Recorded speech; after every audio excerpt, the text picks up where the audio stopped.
Hey everybody, Tracy Brown here. Good day, or whenever you're watching this video. So this topic is a little more advanced, but I think it's kind of important. And I'm specifically really speaking to people who for sure know that they're working with clients with complex trauma and eating disorders, or even complex trauma and there's a lot of dysregulation with food. So they might not be able to get a diagnosis as an eating disorder, but their eating is chaotic or just chronically there's something going on, or there's health stuff going on, and or all of that.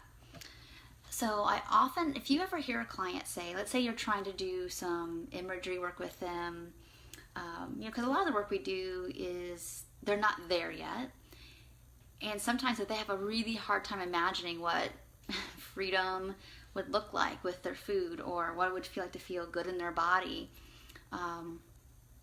or they're afraid that they'll never get there. I have oftentimes that oh gosh, we start to talk about what some things maybe that are in the way or what happens, and you can see their whole energy go, they're a little bit of functional freeze, probably on their edge of just shutting down.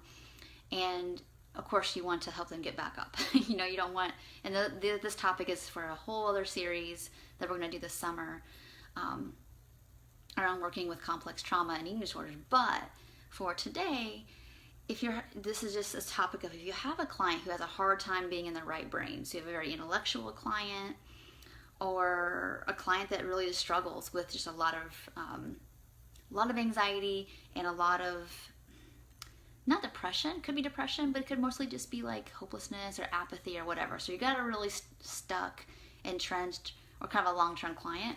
What I want you to think about is using something concrete.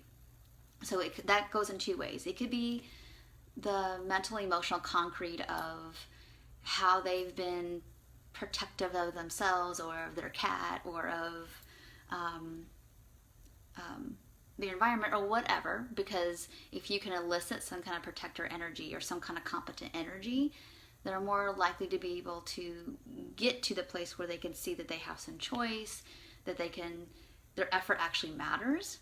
So that's one way. Now, of course, if you're working with a client who is just a little bit more strictly intellectual and they're having a hard time visualizing things or doing metaphor or whatever, and that's kind of your strong suit, again, you have to maybe feed the brain first. You might have to feed the intellectual side of them first with some studies, with some book things to read, to kind of build what's possible, if that makes sense. So if you're more, and not everybody in this group is more experiential, emotional. That's kind of like my strong suits.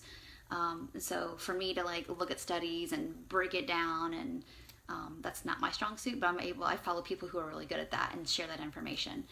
But if that is your strong suit and you have a client like that, keep going there, but also still obviously always holding that space for we need to get into the body. It can't just be this intellectual process.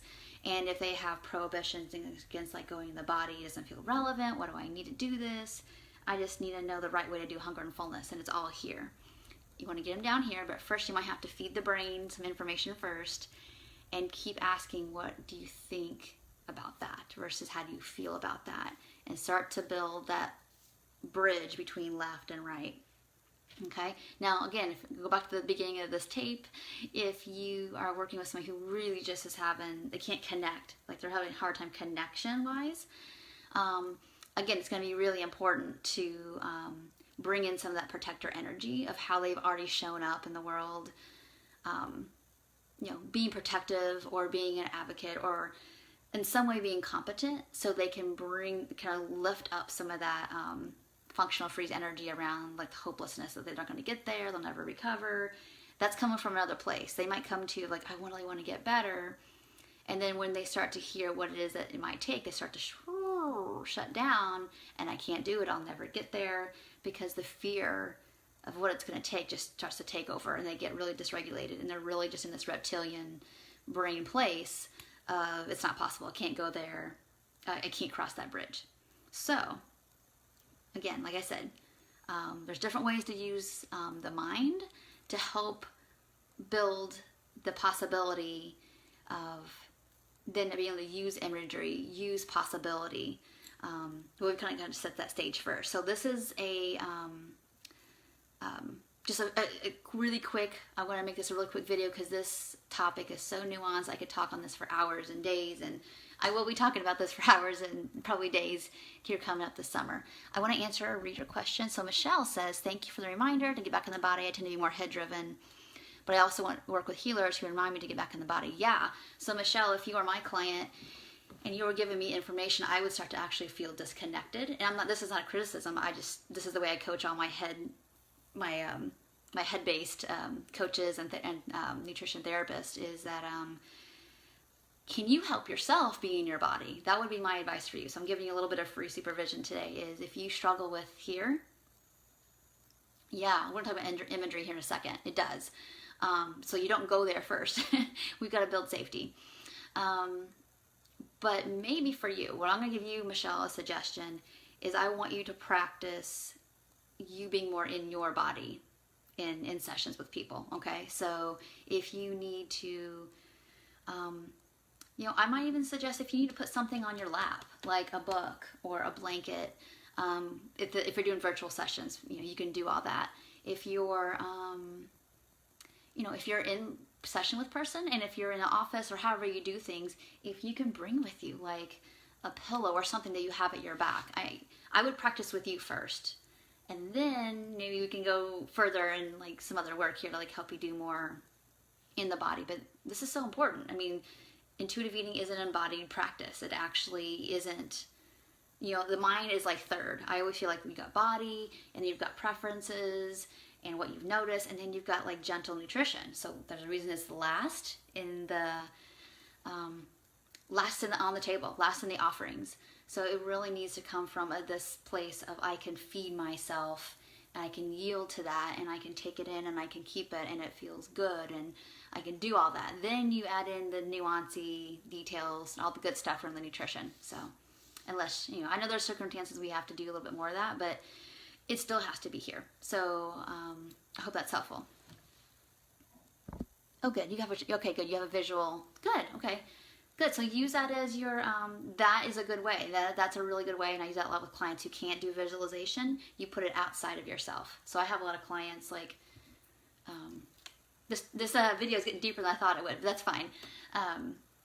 That sometimes I can't do food experiments with them at first, especially if visualizing is hard, or if they feel like that this is too provocative. So I'll take things I think they might like let's say they have their favorite cup, or they have a pen or whatever, and we're kind of using these as some of the stand-ins. So for you, a bear is really good, to use some visualization with food, to get that, to get it more allowable on the table. So anyway, really quick video about some really good things that are possible.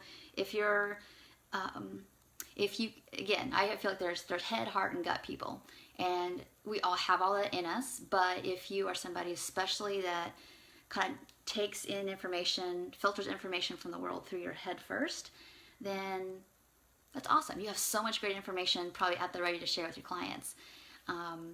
But it's really important to be able to we got to work our way down and kind of work our way up to down and up as well. So really important that you kind of keep working to incorporate all that at once, and you will find that you're kind of helping them. You're going to be a mirror for them as well. So I hope this is really helpful.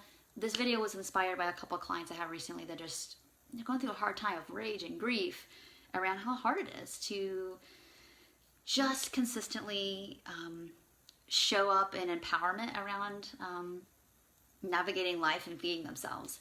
And it takes a lot of work, and people get discouraged, they get disheartened, and that's when, the fight is good. If they have fight, that's really good. Doesn't always make things go faster for them, but it means there's more possibility.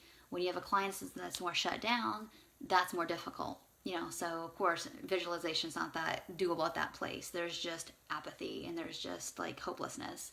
And so if we can, sometimes information helps that, and you can do some education, but more importantly, can we get some juice going in their system? And that's embodied work, which means they might just need to get them to stand up and literally stand on their own 2 feet. So lots more to share beyond that, but for now, I hope this was helpful. Thank you, Michelle, for coming live. It was super, I enjoyed the interaction with that. So thank you so much, and take care. Bye.